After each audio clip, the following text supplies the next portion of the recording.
Senator Mike Lee is gaining influence in Washington. A recent article in the National Journal ran an article they called, quote, Mike Lee's Idea Factory. They were describing Lee as the person who thinks of the policies that other conservative senators adopt.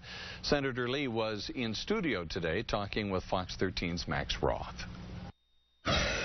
We have Utah Senator Mike Lee in studio. He is in the midst of some of the biggest debates in Washington, and he's close to several presidential candidates, including Senators Ted Cruz, Rand Paul, Marco Rubio, among others. And I understand, Senator, that you just recently met with Governor Scott Walker of Wisconsin. And what did you come away from that meeting thinking?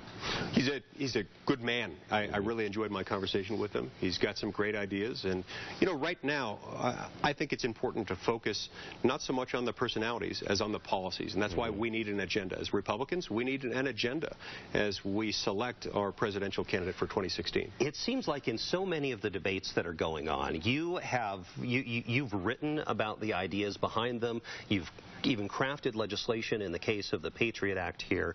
But then I think most recently about the somewhat filibuster of Rand Paul the other night. You supported him in that. But do you feel a little bit like you have all the ideas and they're taking all the credit? It's actually the greatest form of flattery. I want that to happen. I want to come up with ideas that other people can support.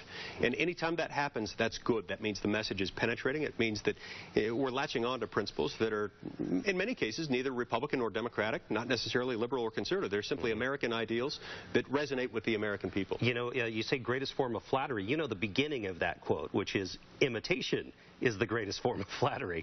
Are they imitating you? Well, to the extent that they're latching on to my ideas and running with them, I don't know, I don't care what you call that. I like it. It's a good thing because that's what it takes to get legislation passed. We're going to go back to Bob and Hope, but Bob and Hope, we are going to ask Senator Lee a few more questions. We'll put those on fox13now.com so our viewers can hear more about what's going on in Washington.